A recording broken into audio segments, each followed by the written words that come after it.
Hello and welcome students, Gyanjyoti coaching সেন্টারের পক্ষ থেকে তোমাদের সকলকে আরও একবার স্বাগত।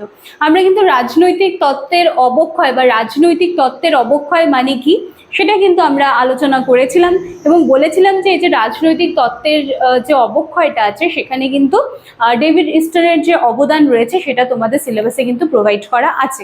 তো সেই মতো আমি রাজনৈতিক তত্ত্বের অবক্ষয়টা কি জিনিস সেইটা আমি একটু বিস্তারিত আলোচনা করেছিলাম এবং আজকে রাজনৈতিক তত্ত্বের অবক্ষয় ডেভিড ইস্টনের অবদানটা কি সেটা নিয়ে কিন্তু আজকে আমি আলোচনা করব। আমি দুটো অবদান নিয়েই আজকে আলোচনা কিন্তু করব। আগের দিনের ক্লাস যারা দেখোনি, যাদের মিস করে গেছো রাজনৈতিক অবক্ষয়টা কি জিনিস, তারা কাইন্ডলি একটু দেখে নিও, ভিডিওটা কিন্তু আমাদের চ্যানেলে দেওয়া রয়েছে। আজকে ক্লাস বা আজকে আলোচনার বিষয় শুরু করার আগে আমি একটু তোমাদের বলে নিতে চাই, তোমরা যদি আমাদের জ্ঞানজ্যোতি কোচিং সেন্টারের সাথে যুক্ত হতে চাও বা আমাদের জ্ঞানজ্যোতি কোচিং সেন্টারের একটা পার্ট হতে চাও, তার জন্য কিন্তু তোমাদের সকলকে ওয়েলকাম। আমাদের এখানে কিন্তু ফার্স্ট সেমিস্টারে অ্যাডমিশন, ফার্স্ট সেমিস্টার বলো, থার্ড সেমিস্টারে বলো, সমস্ত কিছু অ্যাডমিশন কিন্তু অনেক দিন আগের থেকেই শুরু হয়ে গিয়েছে এবং ক্লাসও আমাদের কিন্তু শুরু হয়ে গিয়েছে বলতে পারো। এবং তোমরা যদি চাইছো যে আমাদের জ্ঞানজ্যোতি কোচিং সেন্টারের সাথে যুক্ত হতে, তার জন্য কিন্তু তোমাদের সকলকে ওয়েলকাম। এবং আমাদের সাথে সরাসরি যুক্ত হতে গেলে তোমাদেরকে এখানে কর্নারে দেওয়া দুটি নাম্বারের মধ্যে যে কোনো একটি নাম্বারে কিন্তু কল করে নিতে হবে। এই নাম্বার দুটি হলো আমাদের জ্ঞানজ্যোতি কোচিং সেন্টারের অফিসিয়াল হেল্পলাইন নাম্বার। ঠিক আছে, কথা না বাড়িয়ে আমি একেবারে কিন্তু আজকে আলোচনার বিষয়টায় চলে আসবো। দেখো, রাজনৈতিক তত্ত্বের অবক্ষয়ে ডেভিড ইস্টনের অবদান। প্রথমে আমরা একটু জানি যে ডেভিড ইস্টন কে ছিলেন, তারপরে আমরা অবদান দুটো নিয়ে একটুখানি আলোচনা করব। দেখো, ডেভিড ইস্টন একজন কানাডিয়ান আমেরিকান রাষ্ট্রবিজ্ঞানী ছিলেন, ঠিক আছে, এবং ইনি রাজনৈতিক বিজ্ঞান, বিশেষ করে রাজনৈতিক ব্যবস্থা তত্ত্বের ক্ষেত্রে কিন্তু একটা গুরুত্বপূর্ণ একটা যে ব্যবস্থা হয় সেই ব্যবস্থা কিন্তু তিনি রেখেছেন। এবং 1950-এর দশকের রাজনৈতিক বিশ্লেষণে সিস্টেম থিওরি, ঠিক আছে, সিস্টেম থিওরি বা রাজনৈতিক ব্যবস্থা তত্ত্বের যে ধারণাটা ছিল সেটা কিন্তু তিনি জনপ্রিয় করে তোলেন। ঠিক আছে, চলো জানা হয়ে গেল অল্প করে, একদম ছোট্ট করে ডেভিড ইস্টন কে ছিলেন একজন। ঠিক আছে, আচ্ছা, এরপরে ওনার যে অবদান দুটো ছিল রাজনৈতিক অবক্ষয়ের ক্ষেত্রে, তিনি যে অবদানটা রেখে গিয়েছিলেন সেটা আমি একটুখানি আলোচনা করছি। সবার প্রথমে রয়েছে ঐতিহাসিকতা। ঠিক আছে, আমি এখানে লিখিনি, তোমরা একটু শুনে নাও। সবার প্রথমে রয়েছে ঐতিহাসিকতা।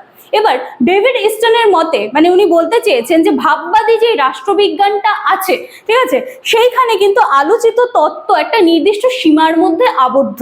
ঠিক আছে, সেটা একটা গণ্ডির মধ্যে, একটা বলতে পারছি একটা সংকীর্ণতার মধ্যে আবদ্ধ রয়েছে এবং যেহেতু একটা ছোট একটা গণ্ডির মধ্যে বা একটা সীমাবদ্ধতায় রয়েছে, সেখানে কিন্তু নতুন সেভাবে কোনো মূল্যবোধ গ্রহণ করা হয়নি বা সেখানে কিন্তু কোনো নতুন মূল্যবোধ নতুনভাবে আনা হয়নি। ঠিক আছে, ঐতিহাসিকতার পয়েন্টটা আমি বলছি, যার ফলে আবদ্ধ সীমার মধ্যে থেকে রাজনৈতিক তত্ত্বের কিন্তু অবক্ষয় ঘটছে। যখন আমার গণ্ডিটা বিশাল হবে তখন কিন্তু অটোমেটিক্যালি সেখানে আমি আরো নতুন জিনিস আনতে পারবো, নতুন জিনিস অ্যাড করতে পারবো। কিন্তু আমি যদি কোনো একটা জিনিসের এরকম যে একটা লাইন দিয়ে দিই, মানে এর পরে আমি যেতে পারছি না বা বাইরের থেকে আমি নতুন কিছু নিচ্ছি না, তবে কিন্তু অটোমেটিক্যালি সেই জায়গাটা কিন্তু সেই জায়গার যে পরিধিটা বলতে পারো সেটা কিন্তু আর বাড়ছে না। তো সেরকমই এই ক্ষেত্রেও হয়েছিল। বিংশ শতাব্দীতে রাষ্ট্রবিজ্ঞানীরা ঐতিহাসিকের ভূমিকা পালন করেছিলেন, কিন্তু এর পরবর্তী বা সেই সময়ে যে সমকালীন যে সমস্যাটা ছিল সেই বিষয়ে কিন্তু তারা কোনো রকম সমাধান দিয়ে যাননি। তো সেজন্য, এবং এছাড়া এই ক্ষেত্রে এই যে কিছু ঐতিহাসিকের কথা বলা হচ্ছে,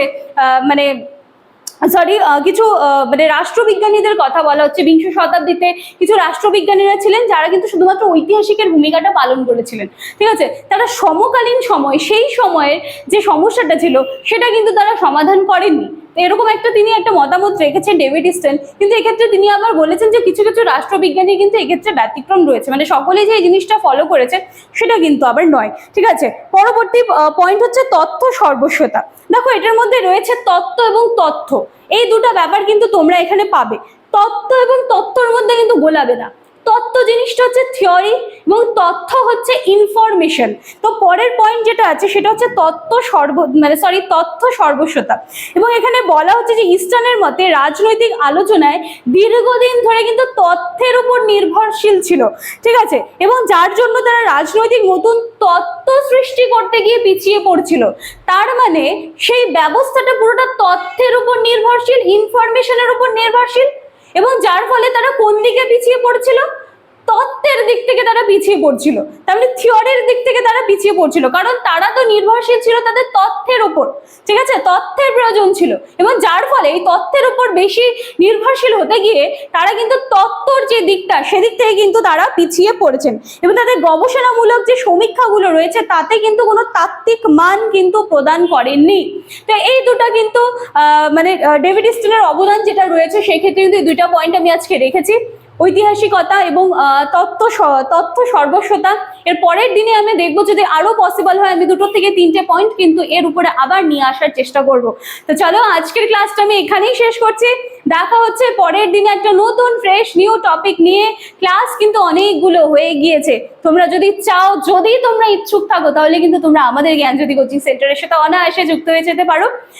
চলো কথা না বাড়িয়ে ক্লাস আমি এখানেই শেষ করছি, দেখা হচ্ছে পরবর্তী দিনের ক্লাসে। Thank you.